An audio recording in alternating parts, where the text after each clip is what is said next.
Dale Coyne Racing has origins dating back to 1984, with getting their start in kart and currently running in the Indycar series. Despite their rich history in the sport, they do not have much to show for it, as they've only acquired 6 wins in their 39 years of operation, with all 6 of their wins happening in the Indycar series. What is the reason for their struggles, and what can they do to take the next step to compete consistently in IndyCar? Let's discuss.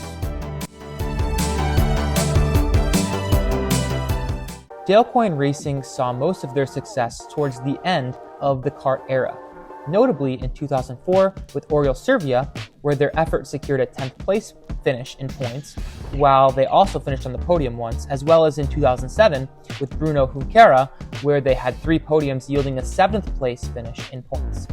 But just when it seemed they were starting to have something going for them and had some momentum building, kart became IndyCar in 2008, which brought not only a new name to the series, but also new engines and chassis to adjust to as well. In 2008, Bruno returned to Coyne, but they couldn't really transfer the success they had the prior year in kart. Then in 2009, Justin Wilson joined the scene, which became a Dale Coyne staple for years to come, and Justin finished 9th in the standings and was able to acquire Coyne's first win in IndyCar at the World Indy GP.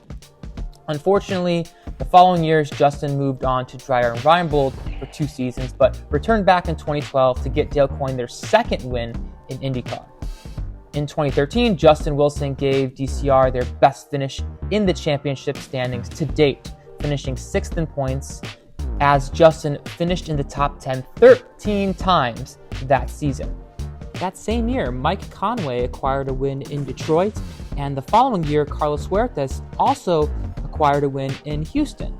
From there, a several-year drought came over DCR until Sebastian Bourdais came trotting along in 2017.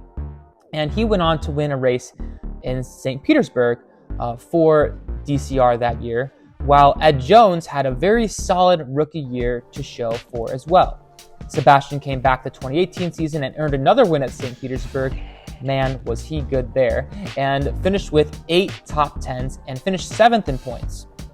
Now we get to some more recent years, where in 2019, DCR paired young driver Santino Ferrucci with the veteran Sebastian Bourdais, and the pair acquired 16 top 10s that year, and it seemed as if they really struck gold with this duo.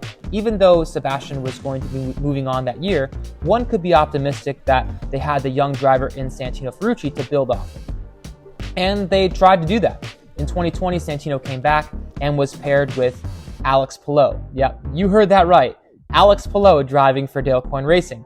And in that, they didn't have too many great efforts, but one notable great effort they had was Santino Ferrucci finished 4th at the Indy 500 that year in 2020, which was huge for the team.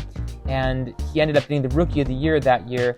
Man, is Santino Ferrucci amazing at the Indy 500. But that off-season, they ended up losing Palou to Ganassi, and Ferrucci moved on to NASCAR. So both of their young drivers they may have wanted to build for moving forward exited the team.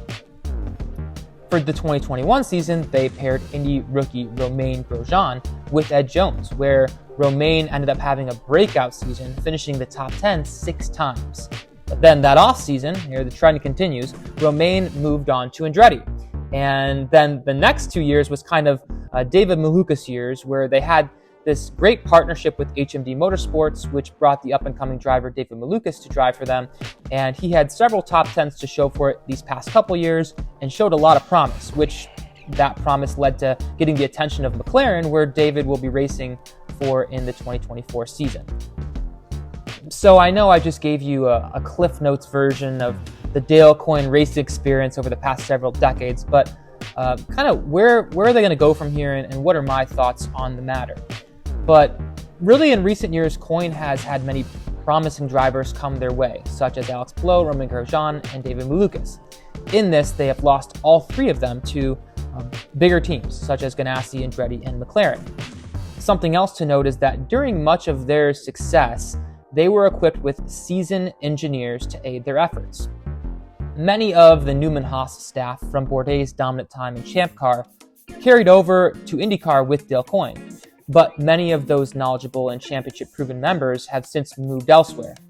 Some of the engineers that have moved on from Coyne would be Michael Cannon, who notably worked with Ferrucci and more recently was able to get Scott Dixon his championship a couple years back. Then we have Craig Hampson, who worked with Sebastian Bourdais and was with Newman Haas all those years ago, who made the move to McLaren in 2020. And I believe he engineers for Alexander Rossi now. Then we have Olivier Busson, who worked with Bourdais and Grosjean, who moved with Grosjean to Andretti. Then we have Bill Pappas, who worked with Justin Wilson, and more recently Ross Bonnell, who made the move to Ganassi as Malukas now is heading to McLaren. Funny enough, Michael Cannon will be Santino Ferrucci's engineer this upcoming season at AJ Foyt. But I feel like the driver's silly season gets a lot of attention, which, rightfully so. But the engineering silly season is just as vital to a team running at the top of the grid. In 2023, Don Bricker and Alex Athanasiadis led the way for DCR in their engineering department, but no respect to them, but neither of them really light a candle to any of the engineers that I mentioned prior. It seems historically, Dale Coyne Racing has had a revolving door of staff, drivers, engineers, staff all over the place, right? Which doesn't help in the slightest. It seems that when they are equipped with a driver that does have talent, i.e. Romain Grosjean, Sebastian Bourdais, Justin Wilson, they can put together a competitive car and compete for top 10s and even catch a couple wins here and there. But for 2024, right now, we have both seats up in the air as of recording this video, the time of recording this video, with Romain rumored to be returning to DCR possibly for this upcoming season, 2024. And this would be huge for the team moving forward. And that's why this could be really exciting, because they could get Romain Grosjean, who has experience and success with the team prior, who can run at the top of the grid, and despite his faults of wrecking the car quite often, he still has talent, he has pace, and if they were to maybe get a young driver to pair with him, they could push for a future.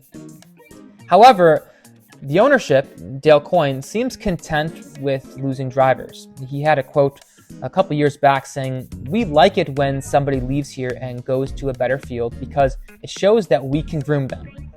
If they can do a good job here, hopefully they do a good job when they move to another team." And this was in reference to Alex Palou having recent success.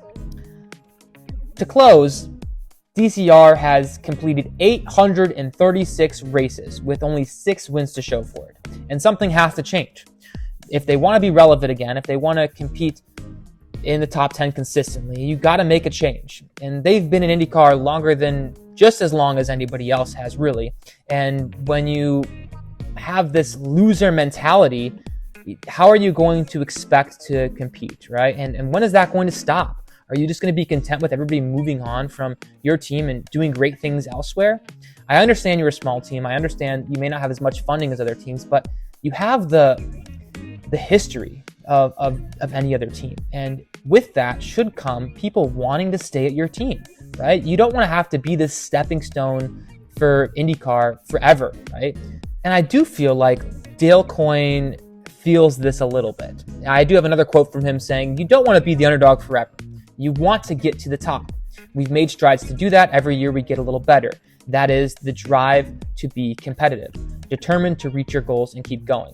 And though I don't think the past couple years have been good for them at all, they've really struggled, and I don't think they've been getting better the past couple of years, but maybe they can throw something together here for the 2024 season.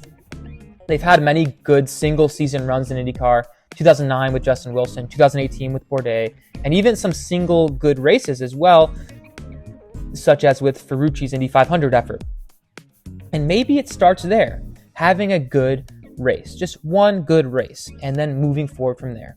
So my hope is this, that they're able to find direction this offseason and get a lot done in their testing to prepare for the next season. Hopefully they can figure out their driver lineup and really start to build for the future. I know I will be rooting for Dale Coyne Racing this upcoming season. Will you? Thanks again for tuning in to the video. If you enjoy motorsports content, go ahead and subscribe to the Rhino Racing channel because I will be posting tons of videos this offseason. Have a great week, and thanks again for watching.